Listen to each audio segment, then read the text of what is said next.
My name is Harper Alden, and on the day that was supposed to mark the start of my new life, I learned exactly where I stood in my family. My wedding day was a humid July afternoon at the old church on Maple Road, the kind of sticky summer heat that made my curls flatten, and my mother fret about frizzy hair in every photograph. But the real tension in the room had nothing to do with the weather. I remember Sloane, my older sister, standing at the head table, her designer dress shimmering in the chandelier light, her glass of Prosecco raised high. She smiled that careful, camera-ready smile of hers, the one that always made me feel like I was being measured. "To Harper and Miles," she began, her voice floating across the hall, "may they always find happiness playing in the mud together." The laughter that followed wasn't cruel in volume, but it was sharp enough to cut through me. I could feel my cheeks burning as hundreds of eyes turned my way.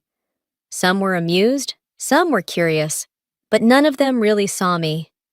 Miles, my husband, squeezed my hand under the table. His palm was rough, warm, grounding. He whispered, "Let them have their moment. We know who we are." I managed a tight smile for the cameras, but inside I was fraying. My mother's voice hissed in my ear. "Smile, Harper! People are watching." They always were. This was my family. Sloane, the golden child with the six-figure Manhattan address, and a husband who treated investing like a blood sport. My parents, Walter and Denise, who'd never quite learned to hide their disappointment that I traded boardrooms for barns. And Miles, whose jeans were still dusty from a sunrise check of the irrigation lines that morning.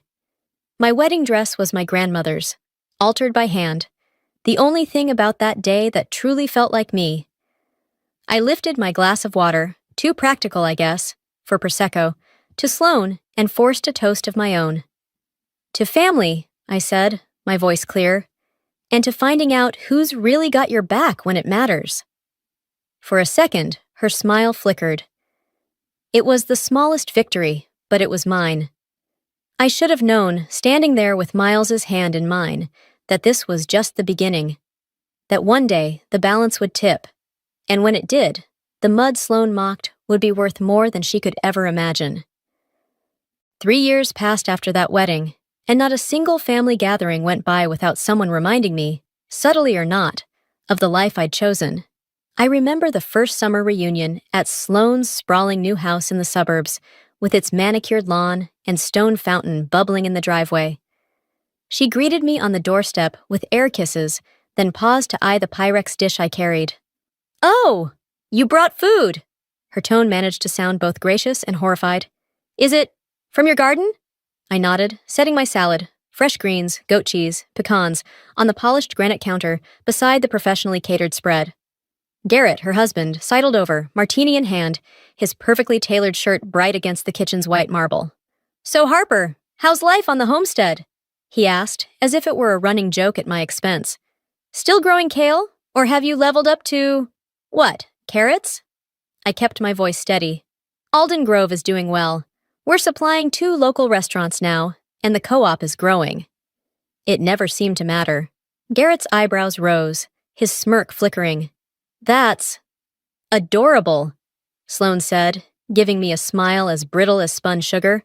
"I always say it's good to have a hobby." I glanced across the room to where Miles chatted with Mira, my younger sister, who'd always tried to stay neutral in these family wars. Mira flashed me a sympathetic look as she poured iced tea into glasses. She knew how these nights went. Our mother, Denise, swept in next, beaming at Sloane and raving about her incredible work ethic. Dad trailed behind, already asking Garrett about investment opportunities, and didn't so much as look in my direction.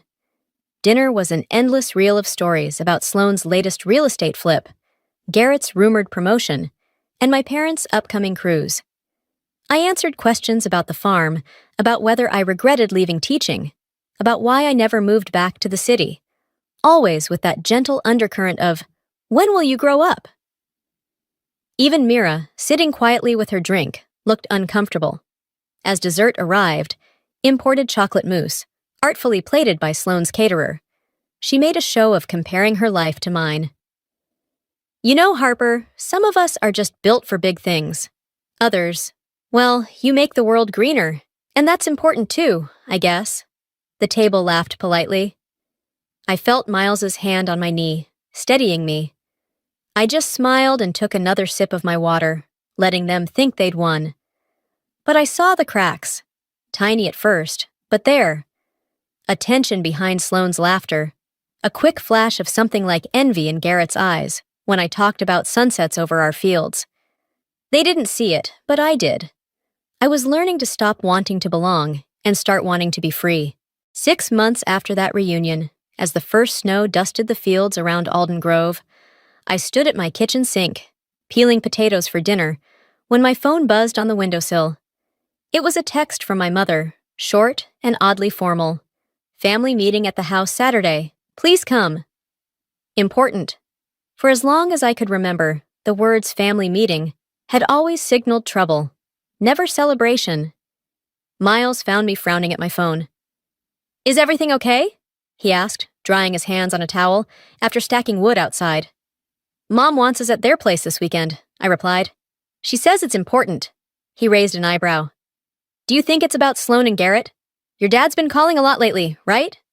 I nodded. I'd noticed my parents were checking in more than usual, but their updates felt rehearsed, their voices strained. That night, Mira stopped by for tea. She lived in town now, teaching 3rd grade, and kept her own distance from the family drama. We sat around the kitchen table, while Miles quietly prepped seed trays in the mudroom. You got the text too? Mira asked, blowing on her mug. Yep, something's off. Sloane's been snappish, and Mom avoided talking about their trip to the Bahamas. Did you notice? Mira glanced away, thoughtful. I heard a rumor at school. Someone said Garrett's firm lost a big client. She's been talking about budgeting, which is new for her. I glanced at Miles, who was pretending not to listen, but his hands had stilled. Harper, we should brace for something, he said softly. It feels like they want us for more than moral support. Mira pressed her lips together. They haven't asked me for money, she said quietly, but I think they might, soon. As Saturday approached, I found myself watching the fields more than usual, counting the steady, ordinary blessings I'd built away from the rest of them. Miles and I talked late into the night, lying in bed and listening to the wind whistle through the old windows. If they're in trouble, do we owe them anything? He asked gently. No, I said, though my voice shook, but they'll ask anyway. Saturday came gray and cold, the kind of weather that made every memory sharper. I baked a loaf of bread to bring, more out of habit than hope. On the drive to my parents' house, Miles reached over and took my hand. Whatever they want, Harper, you don't owe them your life. You know that, right? I squeezed his fingers. I know. I just wish I didn't care so much. Their house looked smaller than I remembered. The porch light was already on, though it was barely 3 o'clock. Mira's car was parked outside, and inside, my parents were waiting in the living room, their faces drawn. Sloane and Garrett sat side by side, both paler and thinner than I'd ever seen them. No one stood up to greet us. Thank you for coming, my father said, formal and tired. I could tell from the way he twisted his wedding ring that this was going to be a long afternoon. I sat down, the bread still warm in my lap, and braced myself for whatever was coming, knowing deep down that nothing would ever be the same after today. The silence hung heavy as we settled into the living room, the only sound the ticking of the old wall clock and the soft hiss of the heater. My mother's eyes were red-rimmed, and my father kept glancing at a thick envelope on the coffee table. Sloane twisted a napkin in her lap, her confidence drained. Garrett's jaw was set tight, and he barely looked at anyone. Let's just say it, Sloane finally blurted, voice wavering. We need help! She glanced at Garrett, who pressed his lips together and stared at the carpet. We made some investments, she continued, and things turned bad. Garrett's firm was over-leveraged. We lost more than we could handle. My father cleared his throat, suddenly stern. It's not just about Sloane and Garrett. The house is mortgaged. The retirement accounts are nearly gone. If we don't act, the bank will take everything. His voice cracked, and he looked away. Denise reached across the table for my hand. We know it's a lot to ask, Harper, but you and Miles. Alden Grove is the only thing in this family still worth anything. We want you to consider selling the farm. With the money, we could pay the debts, save the house, start over. She squeezed my fingers, desperate. It would mean the world to us. My breath caught. I looked at Miles, whose jaw had gone rigid, and at Mira, who stared down at her folded hands. Sloane's eyes filled with tears. Harper, you always talked about family, about doing what's right. Please, if you ever loved us, don't let everything fall apart. The old anger surged in my chest, hot and sharp. You want me to sell my home? My work? Everything Miles and I have built? My father shifted in his seat. It's just land. You can always start again. We can all move forward together. Miles spoke, his voice even. You're asking us to sacrifice our future to pay for your mistakes. How is that fair? Garrett's cheeks flushed. It's not about blame, he snapped. It's about survival. Family helps family. I set the bread on the coffee table. For years, you all made it clear I was less than. You mocked our choices, dismissed what we built, and now you expect us to save you? Sloane's composure broke. I'm sorry for all of it, okay? I was proud. I was wrong.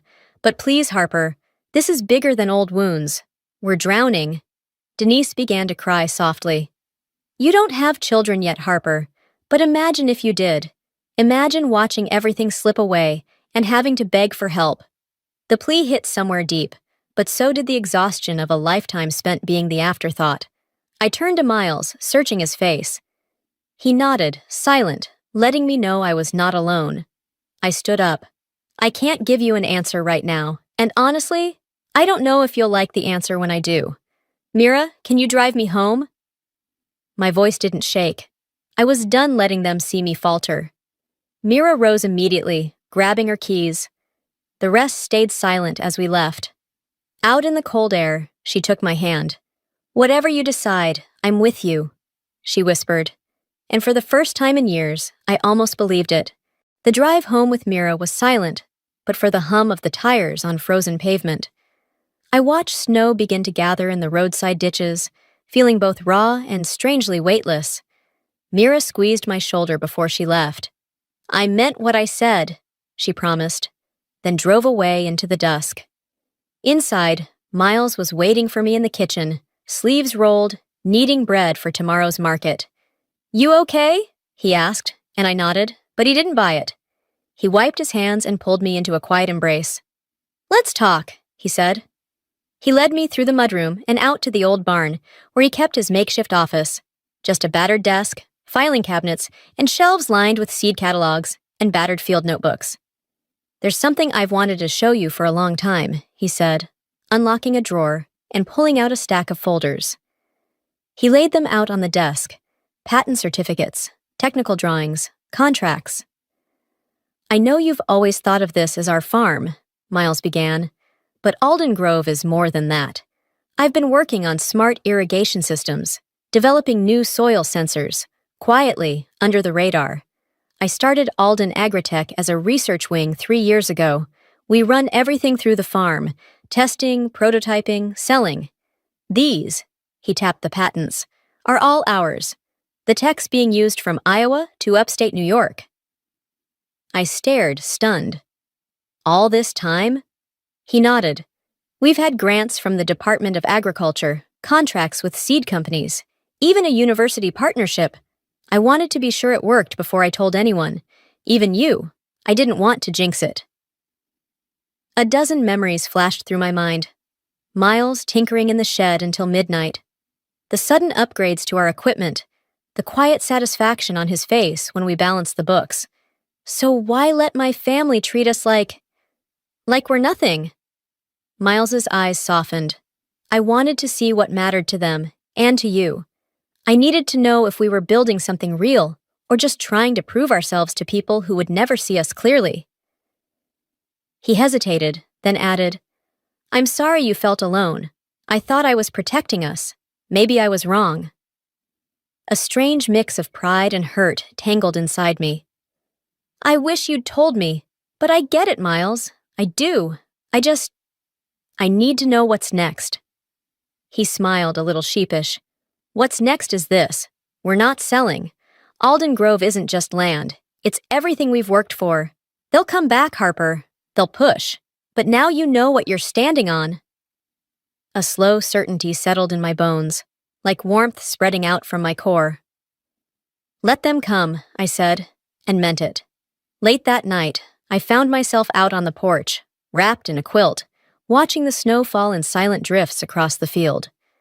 The farm lights glowed steady, and inside, the folders lay stacked, proof that I was no one's afterthought, not anymore. They arrived that Sunday afternoon in a line of sleek cars, their polished surfaces gleaming against the farmhouse's weathered wood. Through the kitchen window, I watched as my parents, Sloan, Garrett, and little Tiffany stepped onto our porch, bundled in city coats that looked out of place among the fields. Inside, the atmosphere was tense and heavy. Garrett wasted no time, slamming a leather folder onto the coffee table. We've brought the sale papers. The buyer is ready. You just need to sign, Harper. Sloan stood beside him, her usual confidence cracked by desperation. Please, Harper, we need this. Don't make us beg. Miles calmly stepped forward, placing a stack of his own folders next to theirs. He opened one to reveal patents, contracts, and letters from government agencies. Before anyone signs anything, know exactly what you're selling. Garrett squinted at the documents. What's all this? This, Miles said, tapping the top patent, is Alden Agritech, the technology developed right here on our farm over the past 3 years. We've patented irrigation systems, soil sensors, and more. This land isn't just dirt. It's a research hub worth millions. The room fell silent. Sloane's face paled, and my father looked down, speechless. Miles continued, sliding over contracts and client lists. You're proposing to sell to someone who recently tried to buy our technology license. We said no. This farm and business aren't for sale. Garrett's face drained of color. You let us believe you were struggling. Why? Miles met him steadily. To see who we really are when they thought we had nothing left. Sloane began to cry softly. Harper, I'm sorry. I never meant to. My mother's voice broke in. We're family. Doesn't that count for anything? I stood, voice firm. Family means nothing when it asks you to sacrifice everything for their mistakes. Garrett hissed. You'll regret this. You'll be alone, clinging to your dirt. Miles shook his head. We've built a future, something real. My father said nothing. Mira stepped forward, standing beside me quietly. If this is family, then I choose where I belong. They left without another word. The silence that followed felt like freedom, like the first breath after a long-held struggle. After they left, the house felt strangely lighter, almost as if the walls themselves had been released from years of tension and judgment. Miles and I sat together on the porch, wrapped in thick blankets against the crisp evening air. The snow was falling gently now, blanketing the fields that had become our refuge and the foundation of everything we'd built. Around us, the quiet settled deep and full, as if the world was finally exhaling. Shortly after, Mira joined us, her presence a steady comfort. She didn't say much, but when she did, it carried the weight of truth. Family isn't just the people you're born to. It's those who stand beside you when it counts. For the first time, I felt free, not trapped by expectations or the heavy burden of disappointment. My phone buzzed with an email from the Department of Agriculture, congratulating us on a $2.7 million grant to advance our drought-resistant crop research. This wasn't just survival anymore.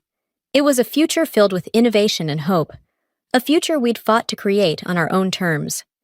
I thought about Sloane, about the years of distance and silence between us. I felt no bitterness, only a quiet understanding. Healing wasn't about revenge. It was about peace, about choosing boundaries, and embracing the life I was meant to live. This is home, I told Miles softly, eyes tracing the golden light fading over the fields. Not because of the land itself, but because of what we've built together. He smiled, squeezing my hand with that gentle confidence I had fallen in love with years ago. One seed at a time, Harper. We're just getting started. As the sky turned shades of pink and orange, I breathed deeply, knowing that whatever challenges lay ahead, I was exactly where I belonged, rooted, grounded, and finally free.